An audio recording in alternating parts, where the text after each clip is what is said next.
नळदुर्ग येथे बौद्ध विहार महात्मा बसवेश्वर महाराज ट्रस्टी वसंतराव नाईक स्मारकासह नळदुर्ग तालुक्याचा प्रश्न मार्गी लावणार तुळजापूर तालुक्याचे लोकप्रिय आमदार राणा जगजितसिंह पाटील यांचे प्रतिपादन। लाडकी बहीण योजना कायमस्वरूपी असेल, अर्चनाताई पाटील यांचे प्रतिपादन। अर्चनाताई पाटील यांच्या हस्ते 1000 साड्यांचे करण्यात आले वाटप। महाराष्ट्र शासनाने महाराष्ट्रातल्या महिलांचा सन्मान वाढविण्याचे काम प्रामाणिकपणाने केले आहे। महिलांचा आत्मसन्मान वाढला पाहिजे हा हेतू लक्षात घेऊन आपली मुख्यमंत्री लाडकी बहीण योजना चालू केली आहे। ही योजना कायमस्वरूपी असून दरमहा 1500 रुपये प्रमाणे वर्षाला 18000 रुपये लाडक्या बहिणीला मिळणार आहेत। विरोधक ही योजना बंद पडणार आहे अशा प्रकारचा भास नागरिकात पेरत आहेत, परंतु महिलांच्या उत्कर्षासाठी अनेक योजना चालू करून नळदुर्गच्या इतिहासात 10,000 बेरोजगारांना त्यांच्या हाताला काम मिळणार आहे।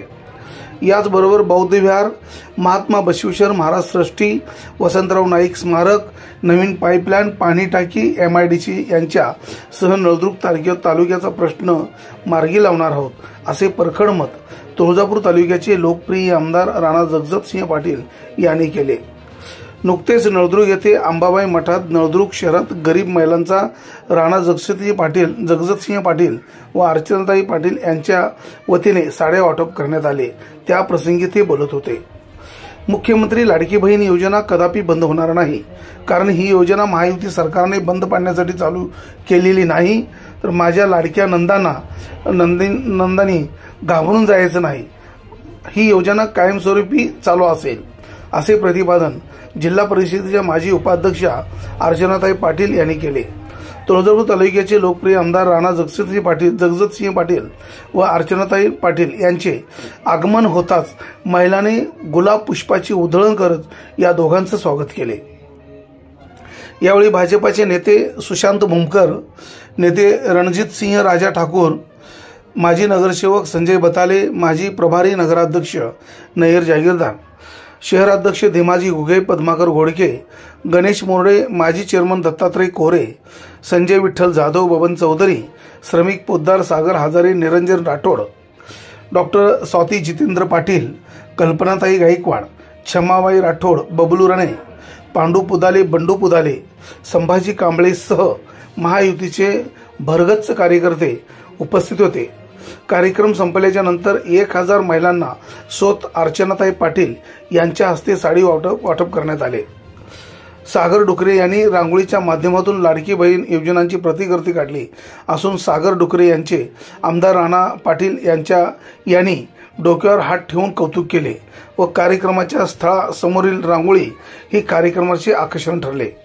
कार्यक्रमाचे प्रास्ताविक सूत्रसंचालन माधुरी पद्माकर घोडके यांनी केले, तर शेवटी आभार कल्पनाताई गायकवाड यांनी मानले। कार्यक्रमाला हजारोच्या संख्येने महिला उपस्थित होते। नळदुर्ग लाईव्ह साठी दादासाहेब बनसोडे, नळदुर्ग, धाराशिव। आपले अधिकारी कर्मचारी अगदी अंगणवाडी सेविकांपासून आशा वर्कर्सपासून ग्रामपंचायतचे कर्मचारी आणि आमचे देखील सर्व सहकार्याची मदत केली आहे, त्याबद्दल मी मनापासून त्यांचे आभार व्यक्त करतो। हा झाला माझा पहिला विषय, योजनेच्या बाबतीत स्पष्टता आपल्याला आणून देणं। दुसरा मुद्दा असा आहे की मोदी साहेब पंतप्रधान झाल्यापासून महिलांच्या ज्या अडचणी आहेत, महत्वाच्या अडचणी आहेत, लोक त्यांना लहान समजायचे, पण मोदी साहेबांनी खूप मोठं स्वरूप दिलं।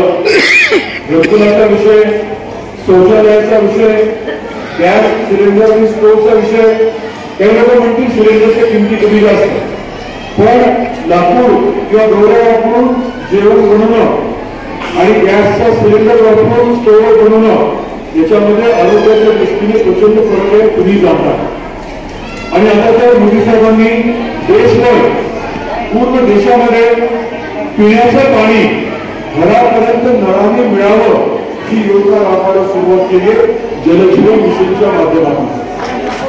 तांडा असेल, वस्ती असेल, जंगलात असेल, डोंगरावर असेल, जिथे घर असेल तिथपर्यंत पाणी पोहोचवण्याची योजना आपल्या शहराच्या बाबतीत देखील, नळदुर्ग शहराच्या बाबतीत